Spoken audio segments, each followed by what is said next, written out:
Assalamualaikum warahmatullahi wabarakatuh. Selamat datang kembali di channel Hikmah Misteri. Dan tentunya masih bersama saya, Mas Nara. Apa kabar kalian semua? Semoga selalu baik-baik saja, sehat badannya, dilimpahkan rezekinya, dan dihindarkan dari segala mara bahaya. Amin. Di kesempatan kali ini saya akan menceritakan sebuah cerita horor dengan judul Marna, melanjutkan dari part kemarin. Oke, sebelum ke ceritanya, bagi kalian yang belum subscribe dulu, silahkan bisa subscribe dulu channel ini dan aktifkan lonceng notifikasinya agar kalian tidak ketinggalan cerita dari channel Hikmah Misteri yang akan selalu menggetarkan hati kalian. Oke, terima kasih, and so get ready to be haunted.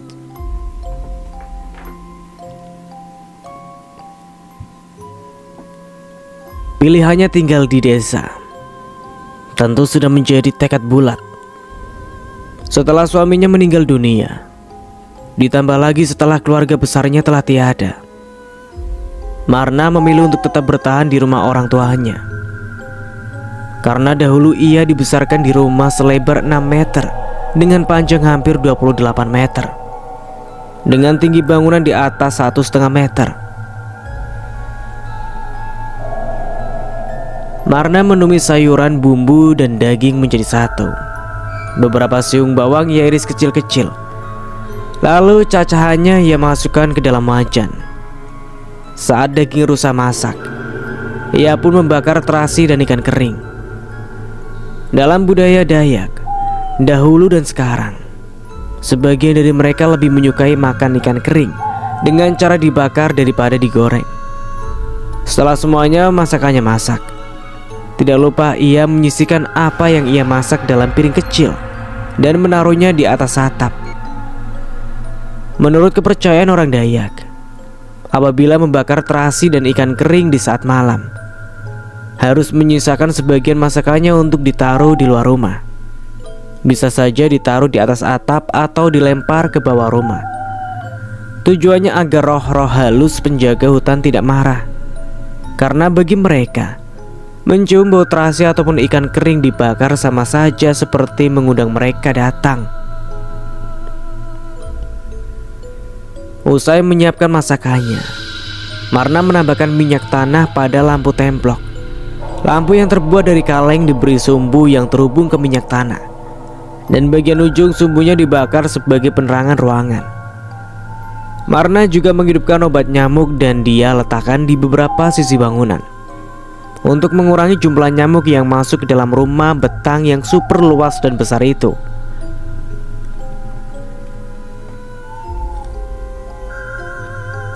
Usai makan, Marna menyiapkan tempat tidurnya dan memasang kelambu dan kasur kapuk tipis. Tidak lupa segelas kopi dan sebuah buku untuk menemani malamnya.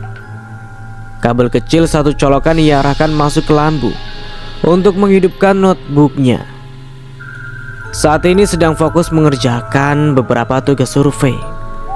Tempat ia bekerja daring sehingga meski ia tinggal di dalam hutan, namun dirinya masih tetap aktif bekerja.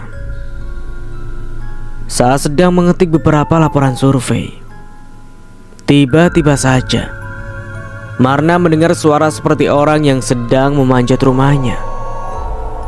Suara itu jelas sekali terdengar, sebab setiap derit lantai papan kayu yang dipijak akan menghasilkan bekas suara. Merasa ada sesuatu yang mencurigakan, Marna mengambil senter chargernya yang di bagian ujung terdapat sengatan listrik. Marna pun berjalan mengendap.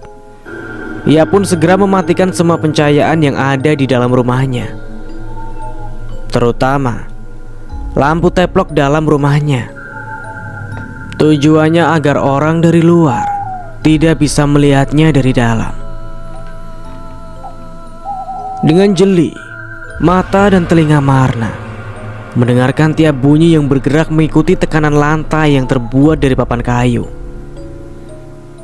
Sekalipun perasaan menjadi tidak nyaman, ada rasa gugup bercampur aduk jadi satu dengan rasa takut. Pikirnya saat itu hanya dua kemungkinan. Apakah itu manusia? Atau bisa jadi yang memanjat sampai ke atap rumahnya adalah binatang. Bisa saja itu beruang madu, orang hutan, atau bisa juga monyet. Namun rasanya apabila malam hari begini, kecil kemungkinan orang hutan. Binatang itu bukan termasuk binatang yang aktif di malam hari. Atau jangan-jangan bisa juga itu adalah beruang madu. Marna tetap bertekad mencari tahu. Entah kenapa, rasa penasarannya malam itu dapat mengalahkan rasa takutnya. Tidak biasanya ia kedatangan sesuatu yang aneh di malam hari seperti ini. Apalagi harinya saat itu masih belum terlalu malam. Marna mengangkat palang pintu yang menghalangi daun pintu. Posisinya tepat berada di tengah-tengah. Ujung palang bertemu dengan ujung kusen.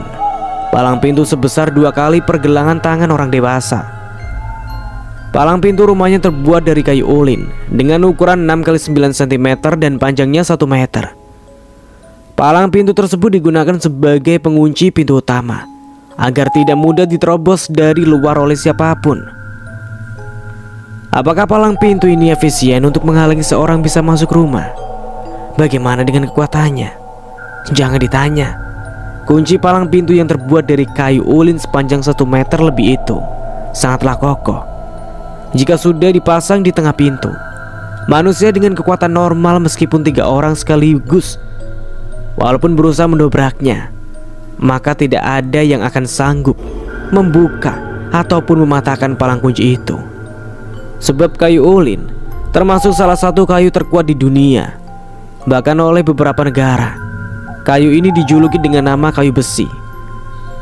Dan yang lebih membanggakan lagi, kayu ini hanya tumbuh di Pulau Kalimantan saja.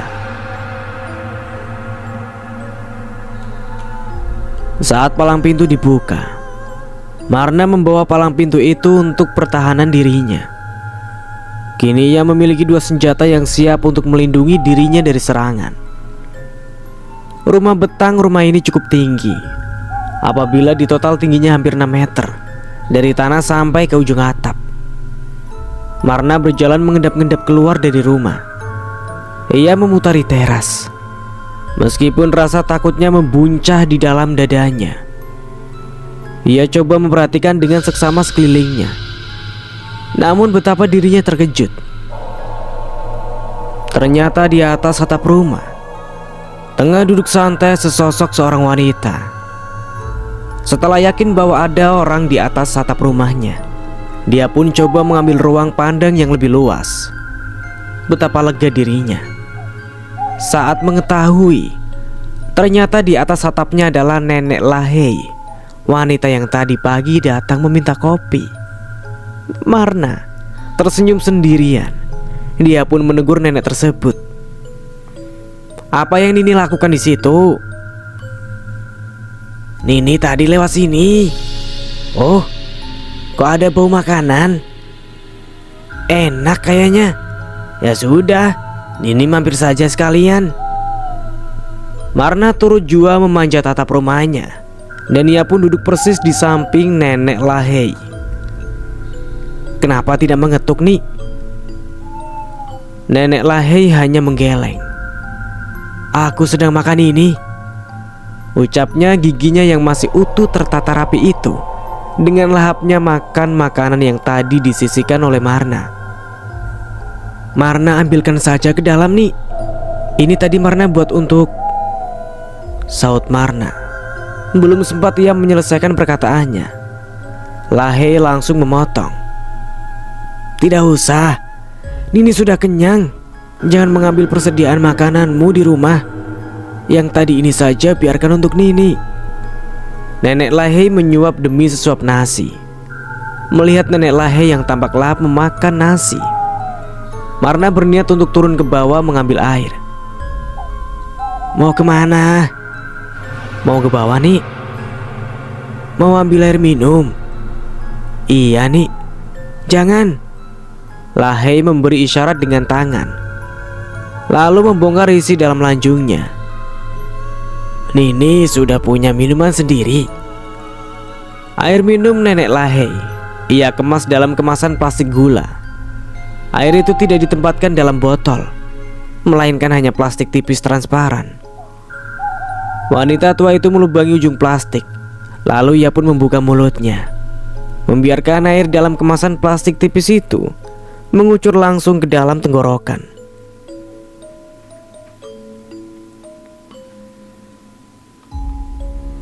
Cahaya sinar bulan yang cukup terang itu, ditambah oleh hiasan anak-anak bintang, membuat Marna dapat melihat wajah Lahey dengan sangat jelas.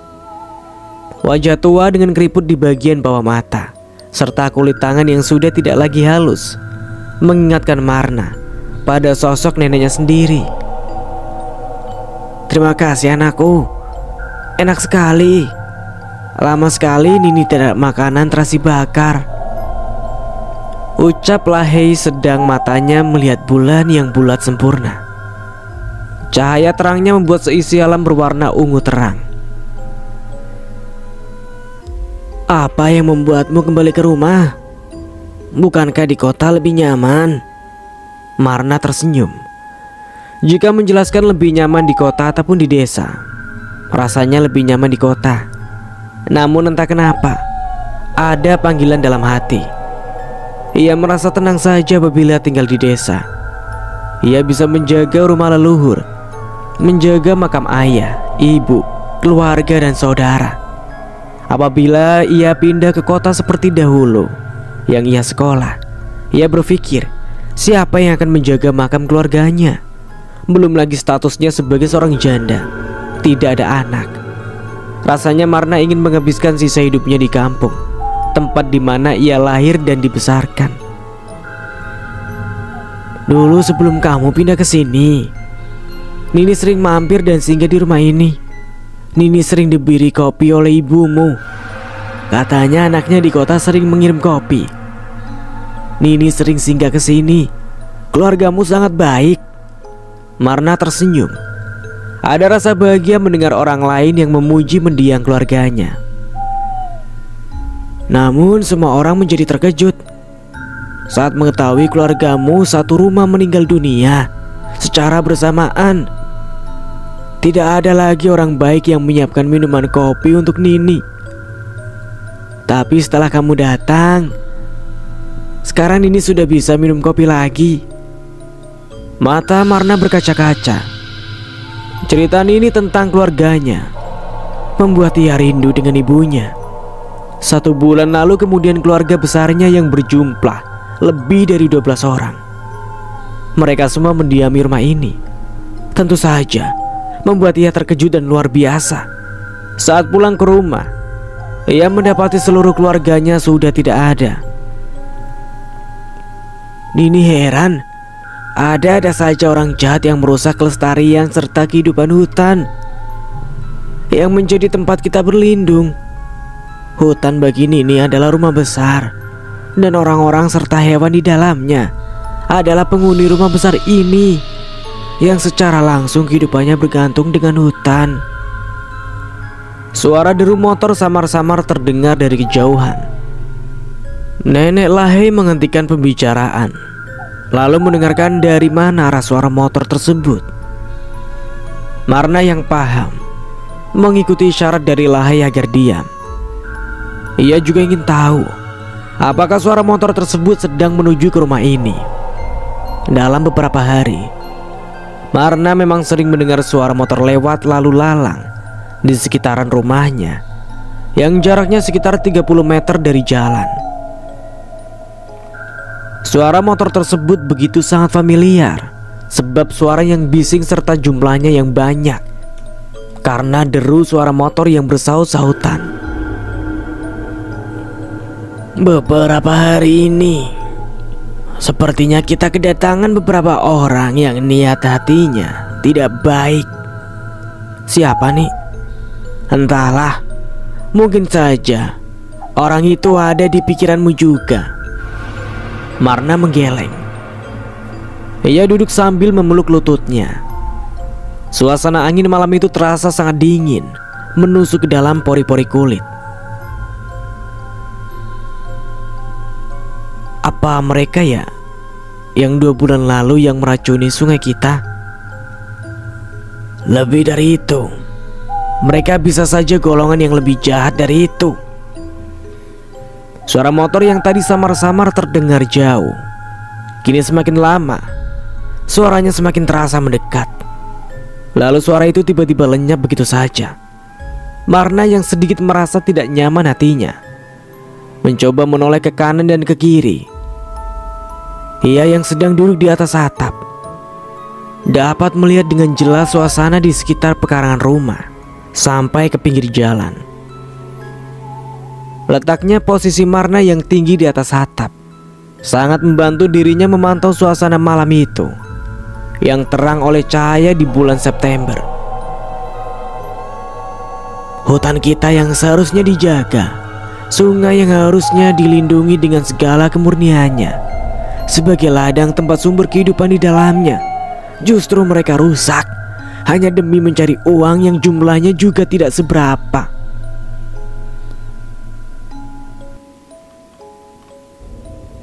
Dua bulan yang lalu, pada suatu pagi, di saat alam di dalam hutan tropis Kalimantan masih tertidur tenang menyelimuti seluruh penghuninya dengan selimut embun dan sejuk, dua ekor uwa-uwa ditemukan mati mengambang di air sungai. Bukan hanya itu saja, ada ribuan ikan di sekitarnya yang juga ditemukan mati mengambang. Keponakan laki-laki Marna yang berusia 11 tahun terperangah melihat sungai yang memberi kehidupan pada mereka. Ditemukan banyak sekali bangkai ikan.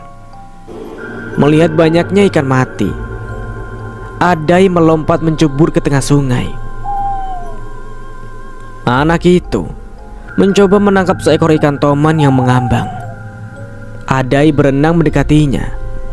Ikan sebesar paha itu sama sekali tidak berdaya untuk bergerak. Di sisi ikan toman ada dua ekor arwana besar yang kondisinya tengah bertahan antara hidup dan mati. Usai menangkap ikan toman, Adai menaikkan ikan tersebut ke darat. Kemudian Adai kembali lagi berenang ke tengah sungai dan mengambil dua ekor ikan arwana itu. Setelah mendapati 3 ikan besar, Adai menarik akar merambat. Ia rajut akarnya sepanjang 50 cm. Lalu ujung akar ia masukkan ke dalam insang ikan dan menyusun ikan tangkapannya dalam akar rambat. Adai berjalan pulang. Langkahnya sedikit dipercepat. Di atas bahu bersusun 6 ekor ikan besar yang digendong ia. Bila ditimbang, mungkin ikan yang dibawa beratnya mencapai sekitar 7 kg. Adai berlari menuju rumah sambil berteriak kegirangan. "Tambi, Mak!" Ia berteriak memanggil tante dan ibunya. Ibunya yang saat itu menanak beras keluar dari dapur yang saat mendengar anak lelaki bungsunya berteriak. "Ada apa?" "Lauk," katanya. Adai mengangkat ikan yang ia dapat di sungai. "Banyak sekali. Bagaimana kamu menangkapnya?" "Di sungai banyak sekali ikan. Aku hanya mengambil yang besar-besar saja." "Di sungai banyak ikan?" "Iya, sangat banyak sekali." "Ikan mati?" "Iya, ikan mati." "Banyak sekali kah?" "Iya, sangat banyak." Anak dan ibu itu berbicara sambil sedikit berteriak, sebab ibunya berdiri di atas rumah panggung, sedangkan si anak berbicara di bawah tangga rumah. "Naiklah dulu kamu, Nak." Adai menaiki tangga. Ia menjatuhkan ikan bawaannya di atas lantai. Ikan arwana besar berwarna merah dan satunya lagi berwarna kuning, terikat satu ikatan di bagian insang bersamaan dengan ikan gabus dan toman. "Tangkalasa," pekik ibu Adai. Ia terkejut saat melihat ikan mahal itu. Ikan tangkalasa adalah ikan arwana. Ikan ini sangat terkenal di kalangan pecinta ikan hias, dan harganya pun tergolong sangat fantastis. Harganya apabila dijual bisa sampai puluhan juta, bahkan sampai ratusan juta rupiah. "Bagaimana kamu bisa menangkap ikan ini? Ini ikan langka, ikan mahal." "Banyak sekali di sungai, Mah," ucap anak itu berbicara teramat polosnya. "Banyak?" "Iya, Ma, banyak. Tapi sudah mati semua." Jangan-jangan ada orang yang meracun sungai lagi, keluh ibunya. Lalu beranjak masuk ke dalam rumah, mencoba memberitahukan adik serta saudara laki-lakinya yang saat itu sedang duduk sambil menikmati secangkir kopi dan sepiring biskuit gandum yang dicelup dengan gelas kopi. "Coba kalian lihat di sungai, kata Adai banyak sekali ikan mati." "Ada orang yang memprotes sungai lagi kah?" Mereka semua berbicara dalam bahasa Dayak. Potas atau air sianida adalah cara paling mudah menangkap ikan sungai. Yang mereka lakukan hanyalah menabur bubuk beracun itu ke dalam sebuah ember, lalu mereka aduk sampai larut. Begitu sudah larut, airnya pun mereka sebar ke permukaan sungai. Kemudian mereka mengaduk-ngaduknya ke tengah sungai. Maka dengan seketika air sungai akan berubah menjadi warna putih pekat seperti air susu.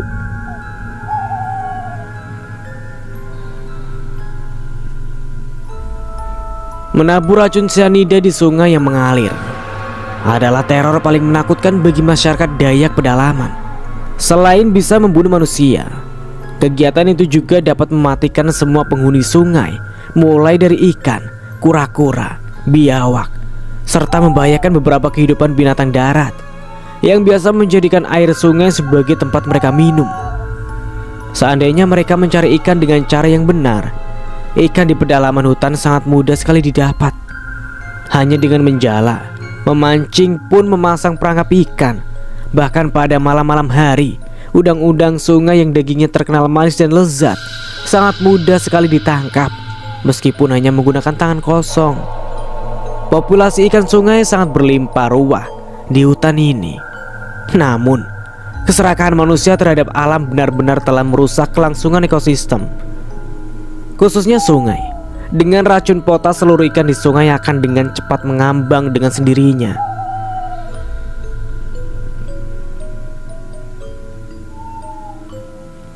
Orang-orang Dayak pedalaman memiliki keahlian alami soal menangkap ikan yang tidak merusak alam.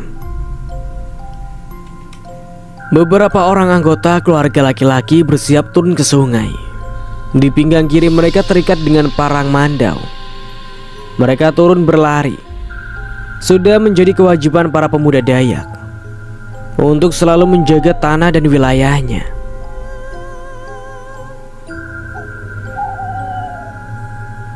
Kehidupan masyarakat di pedalaman Pulau Kalimantan tergolong paling toleran.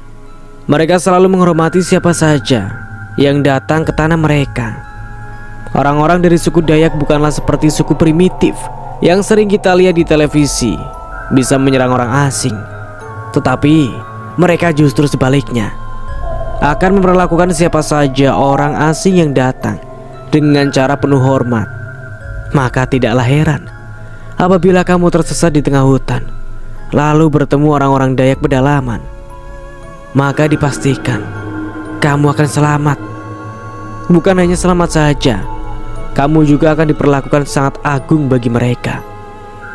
Bagi orang-orang Dayak, kamu adalah raja. Mereka akan memberikan kita apa saja yang mereka miliki untuk memuliakan orang asing yang datang berkunjung. Sejak dahulu sampai sekarang, setiap kali ada orang asing masuk daerah pedalaman, kalian tidak akan pernah mendengar ada orang mati yang dibunuh oleh orang pedalaman. Namun sebaliknya, kebaikan orang Dayak sering sekali dimanfaatkan oleh orang lain. Saat berada di bibir sungai, mereka menggelengkan kepala. Permukaan sungai sudah dipenuhi oleh bangkai ikan. Pemandangan yang terlihat hanya putih beku meskipun belum berbau busuk.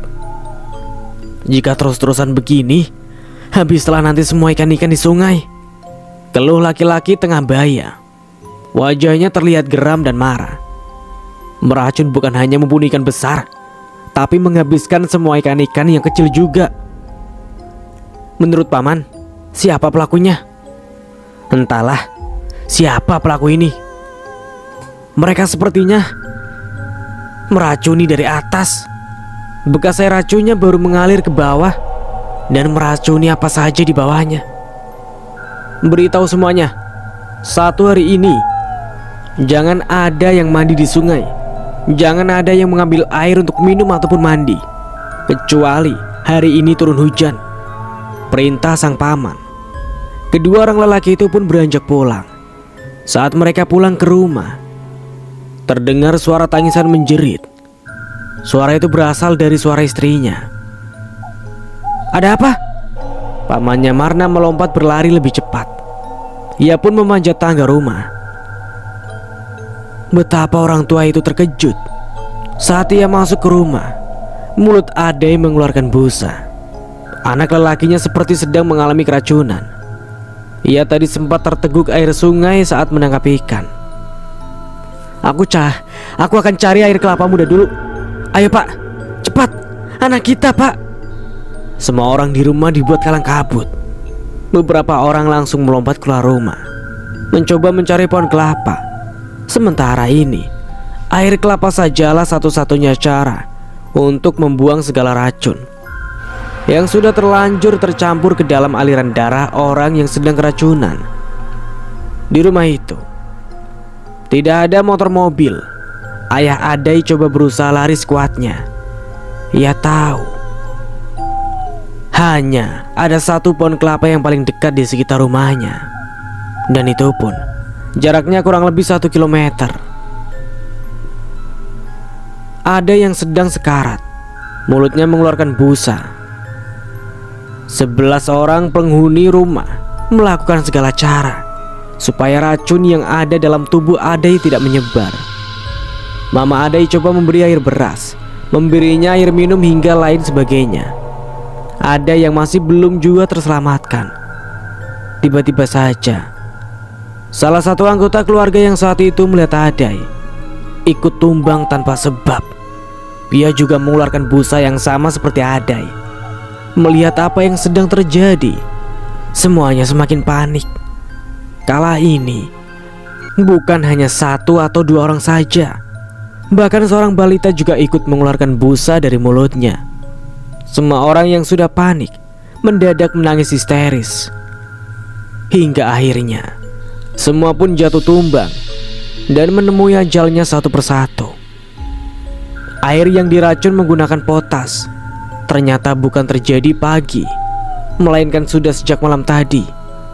Sedangkan malam tadi, keluarga itu mengangkut air menggunakan timba dan mengisi drum bekas minyak sebagai stok air bersih untuk memasak dan lain sebagainya. Celakanya, pagi tadi air itu sudah digunakan untuk merebus air kopi, mengolah air teh, dan digunakan untuk mencuci beras.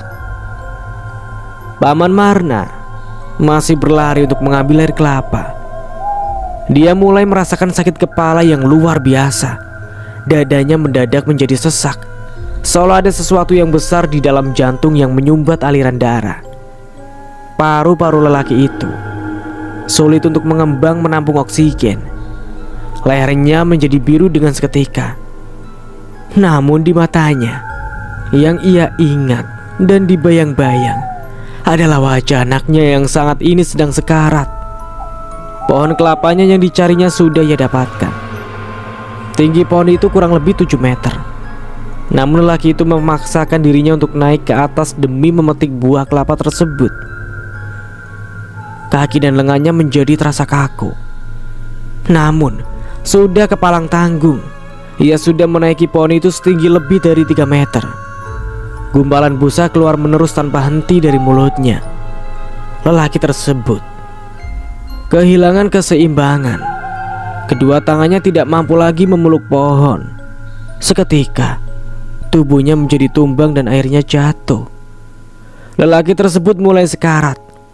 Kepala mendadak sakit, haus luar biasa. Ia kini tidak bisa merasakan apapun kecuali merasakan haus yang amat teramat. Haus, ucapan terakhirnya. Dan akhirnya ia pun meninggal dunia. Berita soal meninggalnya beberapa orang keluarga di pinggiran aliran sungai bukan hanya menimpa keluarga Marna saja. Beberapa keluarga yang rumahnya juga berdekatan dengan sungai juga mengalami hal yang sama. Rupanya setelah mereka meracuni sungai, tidak ada air hujan yang membawa racun-racun itu hanyut. Justru racunnya mengendap dan membawa sisanya sedikit demi sedikit mengalir ke bawah aliran sungai paling bawah. Marna yang ketika itu baru saja pulang dari Turki mendapat kabar dan informasi dari kepala desa di kampungnya bahwa di desa ibunya sedang terjadi musibah. Beberapa keluarga meninggal dunia, termasuk keluarganya. Tak terasa air matanya mengalir apabila mengingat kejadian yang menimpa keluarganya. Ia pun menjadi anak keramat, keturunan terakhir dari keluarganya saat ini. Nenek Lahai memeluk Marna. Orang tua tersebut coba menenangkan hatinya. Sebuah pelukan bersambut kasih sayang. Entah apa yang dilakukan Lahai. Orang tua itu semacam bernyanyi atau membaca mantra. Dengan tiba-tiba saja Marna langsung merasakan rasa mengantuk yang sangat berat, hingga kedua matanya tidak lagi kuasa untuk membuka. Melihat Marna yang sudah tertidur pulas, Nenek Lahai memainkan sapeknya untuk yang terakhir kali. Sebab setelah ini ia akan pergi jauh dan tidak akan pernah kembali lagi ke rumah Marna. Ayam hutan berkokok saling bersautan. Suara oa-oa saling bernyanyi. Kawanan burung beo serta burung kecil lainnya menari di udara. Marna yang merasakan dingin yang teramat luar biasa pun terbangun. Rupanya seluruh tubuhnya telah basah oleh embun. Saat terbangun, Marna tidak mendapati siapa-siapa di sisinya kecuali sebuah mandau. Mandau yang cantik dengan kumpang kayu yang dilapisi dengan kulit buaya. Di bagian gagangnya ada bulu-bulu binatang dengan kumpang yang dipenuhi dengan manik-manik yang berasal dari kuku dan gigi beruang. Marna bergegas turun. Dia membawa mandau itu dan meletakkannya di bawah kasur. Marna berwudu. Jika sampai matahari terbit setinggi tombak, maka itu berada pada fase di antara dua tanduk setan. Artinya di saat waktu seperti itu, dalam agama yang baru dianutnya dilarang untuk sholat. Usai sholat, tanpa sengaja ia melihat butiran beras yang berhamburan di lantai. Marna mengambil butiran beras itu.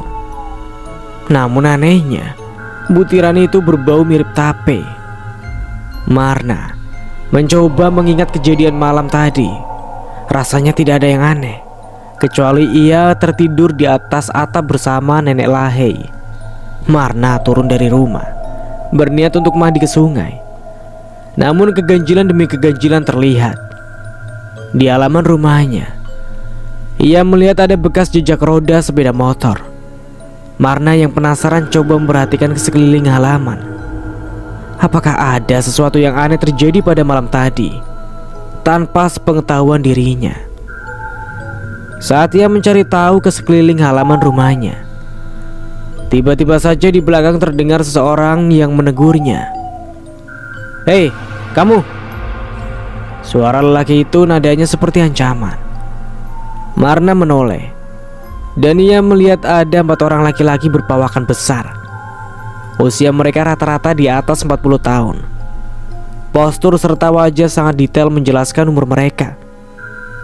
"Siapa?" tanya Marna. Ia melirik ke arah 4 lelaki itu.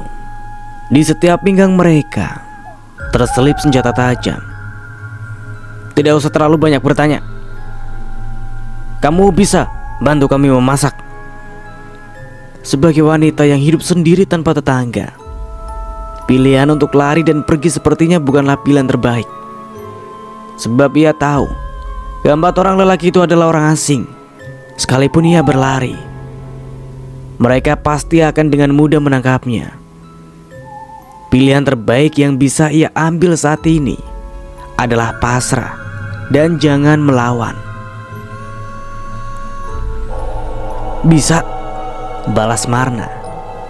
Keempat lelaki menyuruh Marna kembali masuk kembali ke dalam rumah diikuti oleh mereka dari belakang. Tapi aku belum mandi. Tidak usah mandilah. Masakan saja dulu kami nasi. Sudah hampir 3 hari kami di sini, tapi belum pernah makan nasi. Kalau kalian mau makan, ada nasi bekas tadi malam aku masak, tapi tidak cukup untuk kalian berempat. Keempat orang itu saling melirik. Lalu salah seorang dari mereka berkata, "Kamu sajalah dulu. Kayaknya kamu lapar sekali," goda salah satu dari mereka. Marna yang awalnya ingin ke sungai membatalkan niatnya. Ia pun naik kembali ke rumah. Mau tidak mau, harus menuruti keinginan mereka untuk memasak. Marna naik kembali ke atas rumah betang. Ia membuka tutup tajau, mengambil beberapa kaleng bekas. "Berapa jumlah kalian semua?" "Kami semua totalnya ada 9 orang. Masak yang banyak saja sekalian." 9 orang artinya cukup dengan 1 kilogram beras. Takaran beras Marna menggunakan takaran kaleng bekas krimer susu kental manis. "Kamu jangan coba-coba lari," ucap salah seorang dari mereka. Lalu orang itu membuka baju dan turun ke bawah rumah.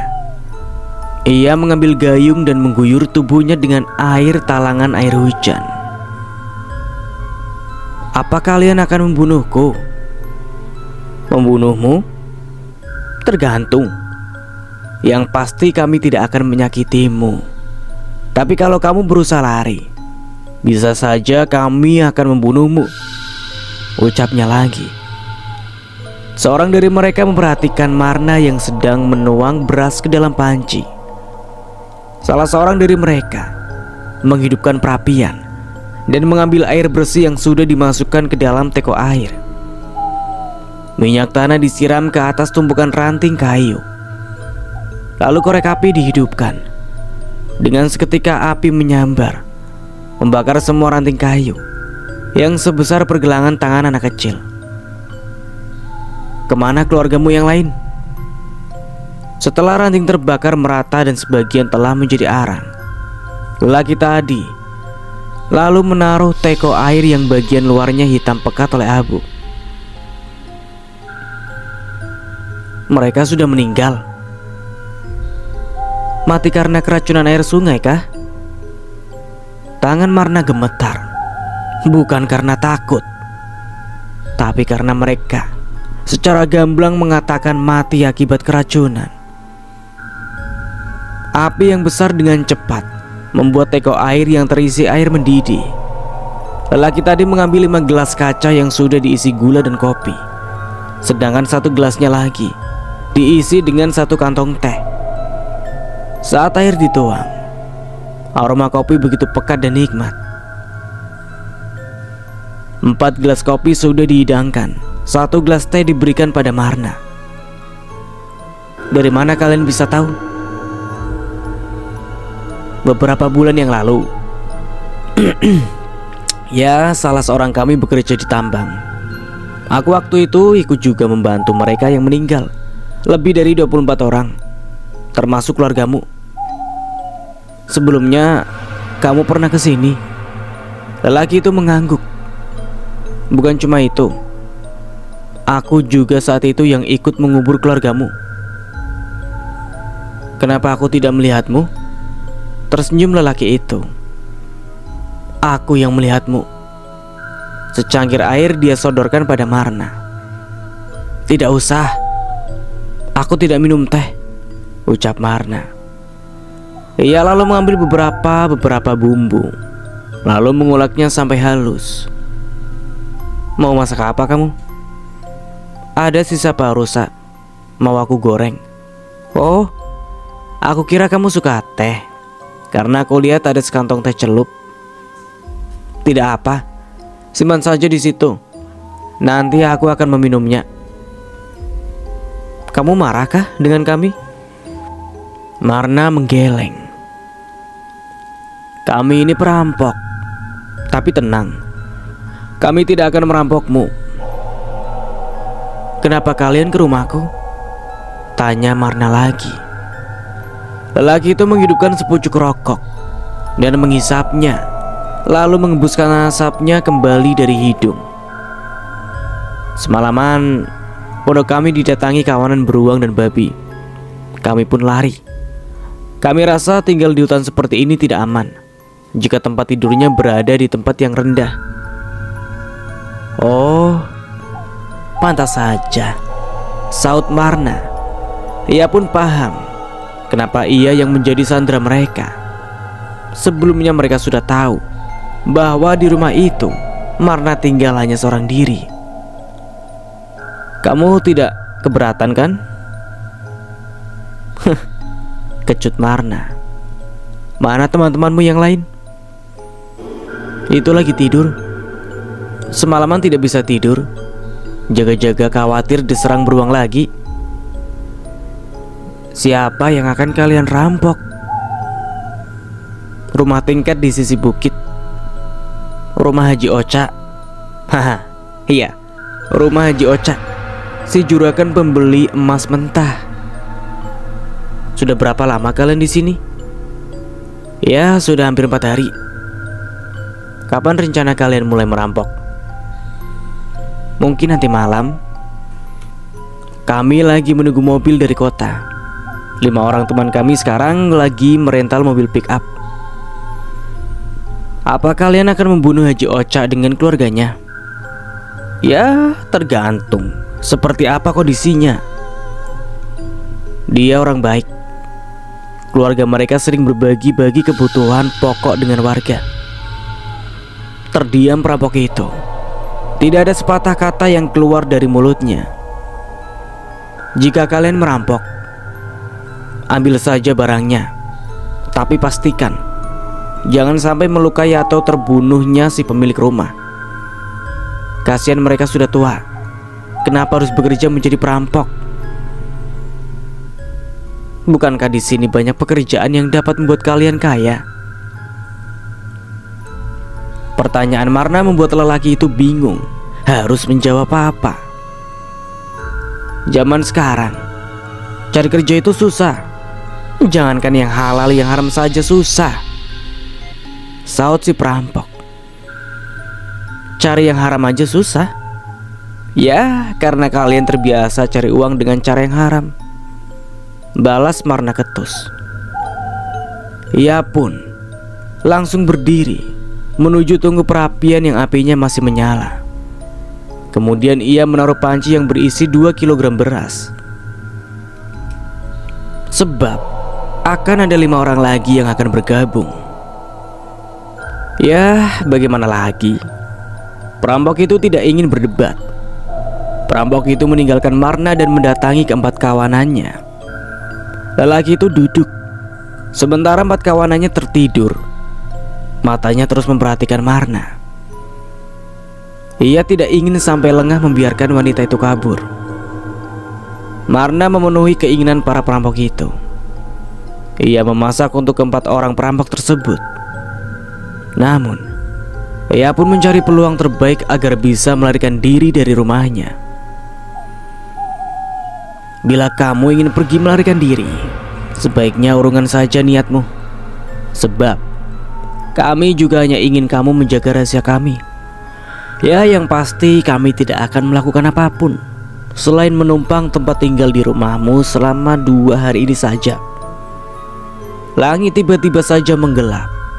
Rupanya pagi itu awan berkabut hitam.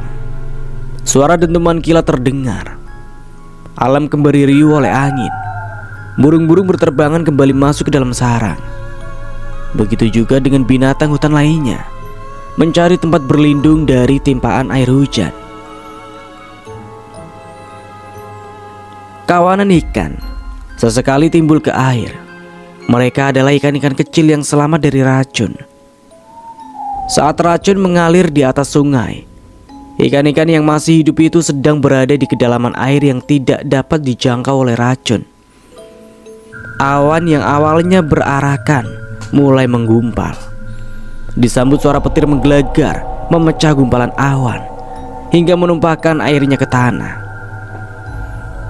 Keempat orang lelaki itu sejak tadi duduk di hadapan pintu, membahas rencana mereka nanti malam. Sementara mata mereka tak henti-hentinya memperhatikan Marna yang sedang memasak.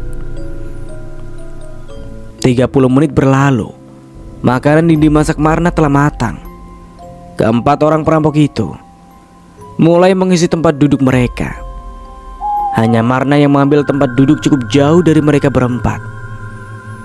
Ia juga makan dengan beberapa lauk pauk yang sudah lebih dulu ia ambil. Rumah betang ini adalah rumah luas dan besar. Di dalam rumah tidak ada sekat dinding sama sekali, dari depan sampai belakang. Saat semuanya sedang makan, dari luar terdengar suara mobil masuk halaman. Terlihat ada 3 orang datang disusul suara satu buah sepeda motor yang dinaiki oleh 2 orang lelaki.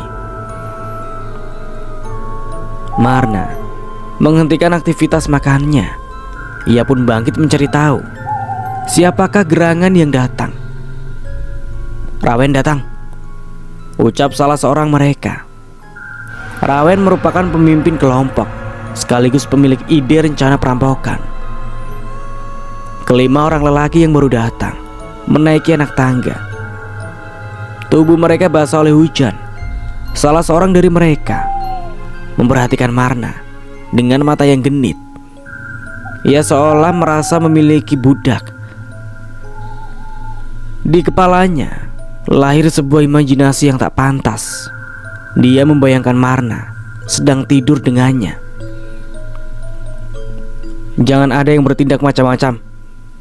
Kita sedang menumpang di rumah orang dan meminta makanan dengan orang," tegur lelaki yang sejak tadi berbicara dengan Marna. Lelaki yang bernama Andi itu melihat gelagat tidak baik kawannya terhadap Marna. Merasa ditegur oleh kawannya, Marna mengarahkan pandangannya ke lain. "Diakah yang punya rumah ini?" "Iya, dia yang kuceritakan pada kalian." Tidak melawan. Lelaki yang bernama Andi itu menggeleng, sedangkan tangannya terus menyuap nasi yang sudah bercampur dengan kuah ikan sarden yang dicampur dengan mie. Meskipun wanita pemilik rumah ini memasak dengan terpaksa, namun ia benar-benar memasak dengan sempurna. Semua lauk dan sayur rasanya terasa enak, tidak asal-asalan memasak. Lelaki yang tadi melirik Marna melepas baju basahnya. Sesekali memperhatikan Marna yang duduk menghadap ke belakang. Jarak Marna duduk kurang lebih 4 meter. Marna duduk di dekat perapen dapur, sedangkan rombongan perampok mereka duduk di dekat pintu depan. Aneh ya, rumah ini sama sekali tidak ada sekatnya. Beginilah rumah betang, tidak ada sekat. Lalu bagaimana mereka tidurnya? Biasanya batas mereka dibatasi oleh kelambu. Tertawa Rawen, lalu berbicara sedikit berbisik. "Kalau pas beginian bagaimana?" Lelaki itu memberi kode dengan menjepit ibu jari di antara jari telunjuk dan tengah. "Setiap yang berstatus suami istri, tempat tidur mereka menggunakan kelambu." "Emang tidak terlihat? Kan gak ada lampu." "Oh," Rawen angguk-angguk kepala, tanda ia paham. "Ayolah, makan dulu semua. Setelah ini kita atur rencana," ucap Andi. Lalu mereka pun duduk dengan cara membentuk lingkaran. Mereka mengelilingi makanan yang ada di tengah. Mereka semua duduk bersila sambil menikmati makanan yang sudah tersaji di lantai. Marna menatap air hujan yang berjatuhan dari daun ke daun. Di dalam hatinya, entah kenapa, tidak ada rasa takut sedikit pun. Mungkin karena ia yakin tujuan para perampok itu bukanlah untuk merampoknya, melainkan hanya menjadikan rumahnya sebagai tempat mereka berteduh dan untuk mengatur rencana. Usai makan, para perampok mengumpulkan bekas piring mereka. Satu persatu mencuci piring bekas makanannya. Salah seorang dari mereka turun ke bawah menggunakan jas hujan. Tanah merah yang becek sempat membuat badannya tergelincir.